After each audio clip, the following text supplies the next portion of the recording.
오늘 말씀은 눈을 뜨고 죽음의 잠에서 깨어납시다라는 제목으로 말씀 나누도록 하겠습니다. 오늘은 감리교회력으로 평신도 주일이라는 것을 보냅니다. 평신도 주일, 무슨 신도, 신도들이 계급이 있는 거냐? 평신도가 있고 혹은 고급이 있고 혹은 뭐 지위가 높은 그런 개념이 아니라 평신도라는 말 자체는 성직자와 구분하는 정도, 성직자와 다른 성도, 다 똑같은 성도인데 성직자도 성도잖아요. 목사도 성도입니다. 성도가 먼저 돼야 그래야 목사가 되는 건지라. 그래서 똑같은 성도인데 그런데 그 직무상 목사가 있고 성직자가 있고 평신도가 있다, 이런 구분 정도로 생각하면 될 텐데, 감리교회에서 이 평신도주의를 중요하게 여기는 이유가요, 그 이전에는 오직 성경 말씀을 해석하고 설교할 수 있는 권리, 권한이 성직자들에게만 있었습니다. 성직자들만 설교할 수 있었고 성직자들만 성경을 해석할 수 있었단 말이죠. 그런데 웨슬리의 감리교회는 평신도도 설교할 수 있게 했어요. 평신도의 설교권이 있단 말이죠.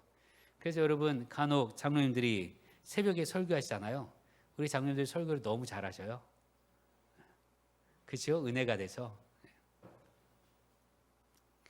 제가 종종 새벽을 빼먹어야 되는데 새벽을 빼먹지 못해서 설교할 기회를 적게 드리는 것 같아서 많이 반성하고 있습니다만, 설교할 수 있는 권리, 성경 해석할 수 있는 권한을 평신도들에게 준 교단이 감리교단입니다. 무슨 말씀인가 하면 성경을 읽고 해석할 수 있는 건 우리 모두가 다 할 수 있다는 얘기예요. 하나님 말씀은 우리 모두가 다 할 수, 해석하고 읽고 그 성경 말씀에 따라 살아갈 수 있으니 여러분, 성경 말씀을 가까이 하는 여러분 되길 바랍니다. 말씀을 가까이 함을 통해서 더욱 하나님께 주시는 은혜를 누리며 사는 우리가 되길 바랍니다. 요즘 청소년 축구 월드컵 대회를 한다고 하지요. 국가대표 축구 경기가 있는 날이면 우리나라에 있는 많은 사람들이 국가대표 축구 선수들보다 축구를 더 잘합니다. 축구 경기를 보면서, 중계되는 경기를 보면서, 저렇게 차면 안 되지, 저거 왼쪽으로 돌려야지, 저거 접었어야지, 저걸 왜 못 봐, 뭐 이런 식으로 얘기하잖아요. 아마 멀리서 보니까 보이게 되는 거겠죠.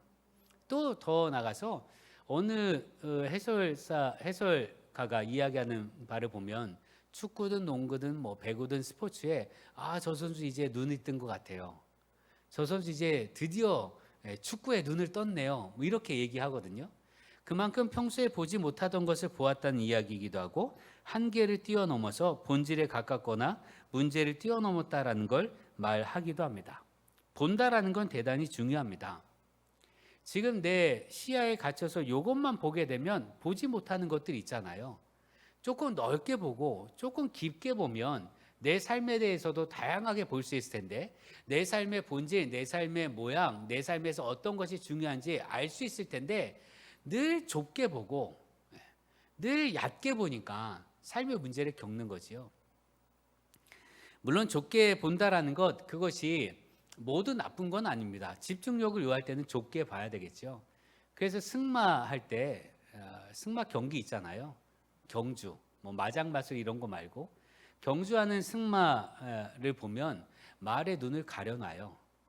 시야를 양쪽에 이렇게 가림판을 봐서 오로지 앞만 보도록, 옆에 있는 말 신경 쓰지 않도록. 옆에 있는 말을 보는 순간 뛰다가 안 뛸 수 있으니까, 그래서 오직 앞만 보도록 시야를 좁게 하거든요.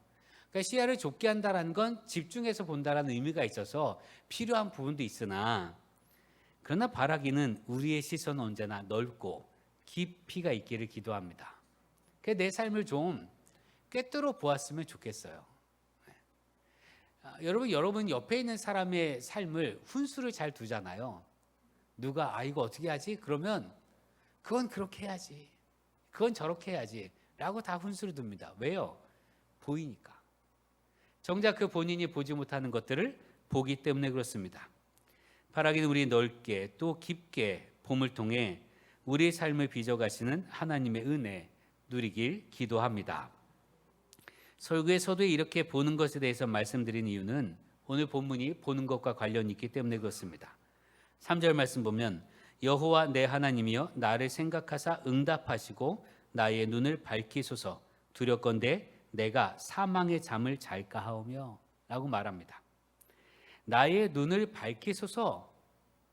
눈이 밝아지지 않으면 어떤 상태에 이른다라고 말하는가 하면 내가 사망의 잠을 잘까 합니다. 눈이 밝혀 보지 못하게 되면 내가 사망의 잠에 빠질 것 같다라는 말이에요. 사망의 잠이란 뭡니까? 우리가 상상하는 그대로입니다. 영원한 죽음에 이르는 것. 영원한 죽음이 왜 두려운 일입니까? 그건요, 결별이기 때문에 그래요. 하나님과의 결별, 사람 사이의 결별, 그 모든 결별이 곧 영원한 죽음이지라 그걸 두려워합니다. 사람들은 모두는요, 죽는 거 무서워해요. 사람들 모두는 죽는 걸 무서워할 뿐만 아니라 죽음을 슬퍼합니다. 장례식장 가서 아우 잘 죽었다 박수 치는 사람 봤어요? 호상이라고 해도요, 뒤에서는 호상이라고 얘기하지만 조문할 때는 머리를 조아리고 슬픔을 함께 고백합니다. 장례식장에서 쌤통이다, 뭐 잘됐다, 이제 뭐 해방이네 이렇게 말하는 사람 없단 말이지요. 웬 그런가? 죽음은 우리에게 두려운 일이고 슬픈 일이기 때문인데 죽음이 왜 두렵고 슬픈가 하면 결별이기 때문에 그렇습니다. 유아 심리학자들의 경우에 아이들 잠을 잘 안 자려고 하지요. 해나 잘 안 자려고 하죠. 잘 자요? 특이한 아이라 특별한 아이라 잘 자니 다행이네요. 제 딸도 100일쯤에 잠을 하도 안 자가지고 제가 새벽에 3시에 안고 밖에 돌아다니고 아주 괴로웠어요. 잠을 그렇게 안 자요.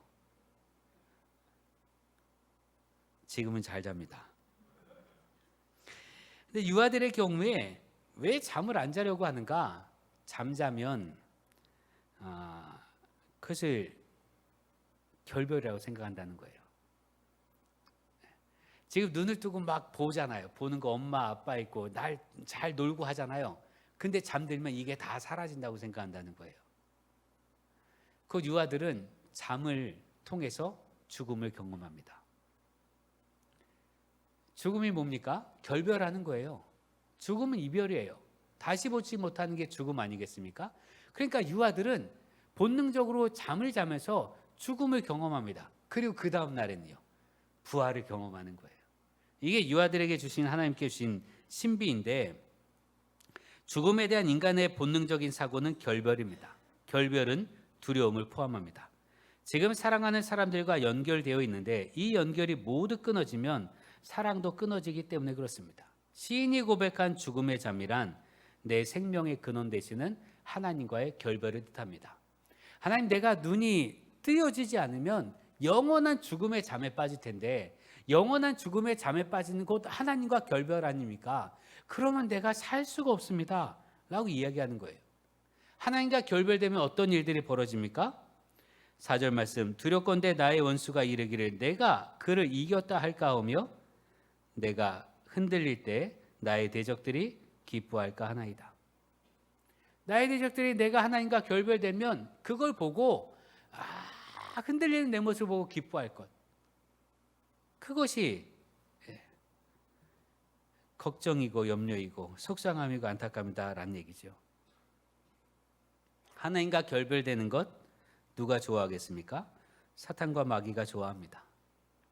내가 잠이 들면 죽음의 잠에 빠지면 축제를 벌일 대상은 축제를 벌일 존재는 사탄이에요. 지옥에서 축제를 벌리겠죠.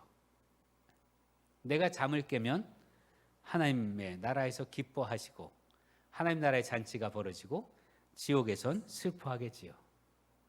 그러니 여러분 바라기는 우리 눈을 뜨고 잠을 깨어 하나님 안에서 기쁨의 삶을 살아가는 우리가 되기를 기도합니다. 눈을 뜨면 어떤 염려들이 사라집니까? 원수가 나를 이겼다 할 염려가 사라집니다. 나의 대적들이 기뻐하는 그 염려가 사라집니다. 눈을 뜨면 하나님의 구원의 손길을 볼 수 있습니다. 눈을 뜨면 공의로 심판하시는 하나님을 볼 수 있습니다. 우리를 향한 하나님의 사랑을 볼 수 있습니다. 내 삶을 만들어 가시는 하나님의 섭리를 볼 수 있습니다. 눈을 떠야 죽음의 잠에서 깨어날 수가 있습니다. 눈을 떠야 모든 관계가 연결됩니다. 눈을 떠야 하나님께 주시는 은혜로 모든 관계가 서로 연결된단 말이지요. 우리 모두는 결별을 두려워하는 존재입니다. 그래서 혼자 있는 아이들도 SNS를 통해서 소통을 하려고 하죠. 은둔형 외톨이도요, SNS를 통해서 소통합니다. 너무 가까운 건 겁나고 떨어져서 혼자 사는 건 무섭고, 그래서 적당한 거리를 줄 수 있는 SNS를 통하여 소통하는데, 여러분 그렇게 본다면 우리 가정에서는 어떻게 연결되어 살아가고 있습니까? 집에서 가족들이 모여 있는데 한마디도 하지 않는다. 그럼 과연 연결되어 있는가?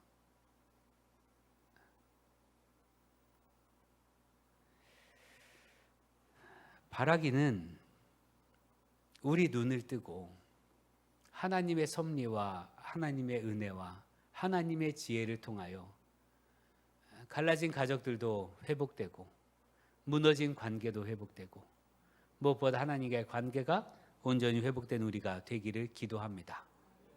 그런데 우리는 예배를 드리고 있으니까, 우리 하나님 믿고 있으니까 내가 완전히 눈을 떴다라고 생각을 합니다. 선명하게 보는가? 그거는 물어봐야 되겠지요. 하나님 말씀을 내가 선명히 알고 있는가? 주님의 뜻을 내가 선명하게 깨닫고 있는가? 그건 물어봐야 되지 않겠습니까? 여러분, 주님께서 안 못 보는 사람을 고쳐주셨던 때의 이야기인데, 벳세다로 가셨을 때 사람들이 눈먼 사람 하나를 예수님께 데려옵니다. 그러니까 이 사람이 바디메오처럼 다윗의 자손 예수여 나를 불쌍히 여기소서 눈뜨기 원합니다, 이렇게 한 게 아니라 앞을 보지 못하는 사람이 있었는데 그 사람을 그 주변의 사람들이 너무너무 안타깝게 생각한 거예요. 사랑했다는 얘기죠. 그래서 그 사람을 예수님께 데리고 옵니다. 그래서 예수님께서 직접 그들의 부탁을 들으시고 두 눈에 침을 뱉고 그에게 손을 얹으셨어요.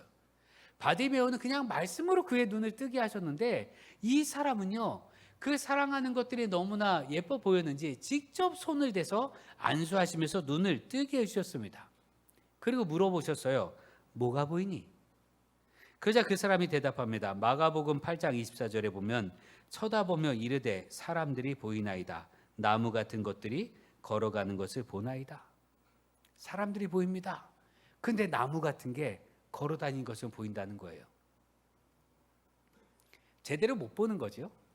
분명하고 선명하게 보지 못하는 거예요. 그런데 여러분 한번 생각해 보십시오. 한 번도 걸어보지 못한 사람이 목발을 짚고 걷는다면 행복할까요? 행복하지 않을까요? 한 번도 걸어보지 못한 사람에게 목발을 짚고서라도 걸을 수 있다는 건 행복입니다. 기적이에요. 그것만으로 충분하다 여길 거란 말이죠. 이 사람이 앞을 못 보지 못하는 사람은요, 한 번도 보지 못했던 사람이에요. 근데 한 번도 보지 못했던 사람이 흐릿하게라도, 선명하지 않지만 흐릿하게라도 볼 수 있다는 게 얼마나 큰 은혜예요. 그것만으로도 충분하다고 이 사람은 생각했을 거란 말이죠. 정작 그 스스로는 선명하게 보이지 않아도 아마 이 뒤에 말이 생략되지 않았을까 싶은데, 사람들이 보입니다. 나무 같은 것들이 걸어가는 걸 보이는데 정말 신기합니다. 정말 놀랍습니다. 정말 고맙습니다. 아마 이렇게 하지 않았을까 싶어요. 이것만으로 충분합니다. 내가 볼 수 있다는 게 어디입니까? 감사합니다. 이랬을 것 같은데 주님께서는 그것만으로 부족하다 여기셨어요. 여기서 멈추지 아니하시고 다시 손을 대십니다. 다시 안수하셨어요. 그러자 마가복음 8장 25절을 보면 이에 그 눈에 다시 안수하심에 그가 주목하여 보더니 나아서 모든 것을 밝히 보는지라. 나아서 모든 것을 밝히 보는지라. 주님께서는 우리가 밝히 보기를 원하십니다. 적당히 어느 정도가 아니라 온전히 주님의 뜻을 깨닫기 원하십니다. 하나님의 사랑을 어렴풋이가 아니라 이게 아마 하나님의 사랑 아닐까? 그런 정도의 어렴풋이가 아니라 선명하고 분명하게 하나님의 사랑을 보길 원하십니다. 그래서 우리 눈을 열어주길 원하십니다. 그런데 우리 스스로가요, 그냥 여기서 머무르려고 해요. 내가 하나님의 뜻을 알고 하나님의 뜻을 보는 데 있어서 이 정도면 충분합니다 하고 스스로 멈추려 하는 것 같단 말이죠. 이 정도면 다 본다. 이 정도면 내가 다 알지 뭐. 여러분, 신앙생활이 깊어지면 깊어질수록, 신앙생활의 횟수가 깊어지면 깊어질수록 자기만의 고집이 생겨요. 자기 신앙생활의 고집과 아집이 생깁니다. 이건 그 누가 뭐라 해도 바뀌지 않는 고집과 아집이 생기는 것 같아요. 그래서 강단에서 설교를 해도요, 그 설교를 받아들이지 않아요. 자기 신앙의 아집과 고집과 충돌하면 그 부분은 받아들이지 않습니다. 여러분은 설교하면 아멘 하잖아요. 근데 아멘 하다가도 내 마음에 걸리는 부분이 딱 생기면 그냥 입을 닫아버린단 말이죠. 웨슬리 목사님의 유명한 일화 가운데 그게 있어요. 그때는 산업혁명 시대라 상업 자본이 막 늘어나던 때거든요. 설교를 합니다. 여러분 열심히 일하십시오. 그랬더니 열심히 일해서 부자 되고 싶은 사람이었는지 혹은 뭐 어떤 사람이든지 저 뒤에서 아멘 크게 한 거예요. 웨슬리 목사님이 이어서 합니다. 여러분 돈 많이 버십시오. 그랬더니 그 사람이 아멘 크게 얘기했어요. 여러분 그 많이 돈 벌어서 저축을 많이 하십시오. 근데 그 사람이 아멘 크게 했어요. 그리고 웨슬리 목사님이 이렇게 설교합니다. 그 돈 팔아서 가난한 사람 나눠주십시오. 그랬더니 에이씨 하고 돌아갔다는 얘기예요. 자기 마음에 드는 말씀은 아멘으로 받아들이는데 자기 마음에 들지 않는 말씀들이 있단 말이에요. 찔리는 말씀이든 부딪히는 말씀이든 모든 말이죠. 그럼 거부해요. 자기만의 아집과 고집이 생겨납니다. 그러면서 눈을 떴다. 나는 하나님의 뜻을 모든 걸 안다라고 말하겠지요. 이에 대해서 예수님께서는 바리새인에게 이렇게 말씀하십니다. 요한복음 9장 41절 보면 예수께서 이르시되 너희가 맹인이 되었더라면 죄가 없으려니와 본다고 하니 너희 죄가 그대로 있느니라. 너희가 차라리 잘 모르겠습니다 하면 죄가 없을 텐데 우리는 다 합니다. 우리는 다 봅니다. 그러면서 하나님의 뜻대로 살지 않으니 그 죄가 너희 가운데 그대로 있다라고 말씀하시는 거예요. 여러분, 바라기는 우리의 고집과 아집으로 인하여 하나님의 뜻을 거부하는 일이 없기를 기도합니다. 시인이 고백합니다. 나의 눈을 뜨게 하여 주십시오. 혹 내 눈을 가리고 있는 내 경험이 있든지 내 고집이 있든지 내 아집이 있다면 이런 거 물리쳐 주십시오. 그래서 정말 내가 눈을 뜨고 죽음의 잠이 아니라 하나님과 연결된 상태에서 늘 하나님과 소통하며 살아갈 수 있도록 하여 주십시오. 이게 시인의 기도예요. 바라기는 이 기도가 우리에게 있기를 기도합니다. 우리 눈을 열어주십시오. 하나님, 내가 아직 다 못 봅니다. 내가 아직 하나님의 섭리와 뜻을 다 알지 못합니다. 하나님의 신비를 다 알지 못합니다. 그러니 내가 하나님의 뜻을, 하나님의 신비를, 하나님의 능력을 한정짓지 않게 하여 주옵소서. 하나님을 온전히 보게 하여 주옵소서. 기도할 수 있는 우리가 되기를 소망합니다. 여러분, 우리는요 지금 시대의 경험과 지식과 혹은 여러 가지 과학적 산물들에 따른 그런 것들이 너무나 많아서 지금 시대의 기적에 관해서요 우리 스스로 포기하는 게 많아요. 우리가 먼저 포기하는 일들이 많습니다. 의학기술과 정보가 많아지니까 과거에는요 그런 정보가 덜해서 예를 들면 의사가 못 고칩니다 해도요 기도하면 나을 거라 믿고 기도했어요. 하나님의 능력을 의사의 말에 한정짓지 않았습니다. 하나님의 능력을 자신의 경험에 한정짓지 않았어요. 그냥 부르짖고 기도했어요. 그러는 가운데 낫기도 했고요. 죽을 병이 낫기도 했습니다. 암이 낫는 경우도 있었고요. 혹 낫지 못하는 경우도 있었겠지요. 그런 낫지 못하는 경우에는요, 그가 그 문제를 가지고 간절히 기도하는 가운데 하나님의 손길을 깊이 체험한 사람들이었단 말이에요. 그런데 지금 우리가 스스로 한정지어요. 우리가 먼저. 그러니 간절함이 사라집니다. 그러니 하나님의 역사하심도 사라지고,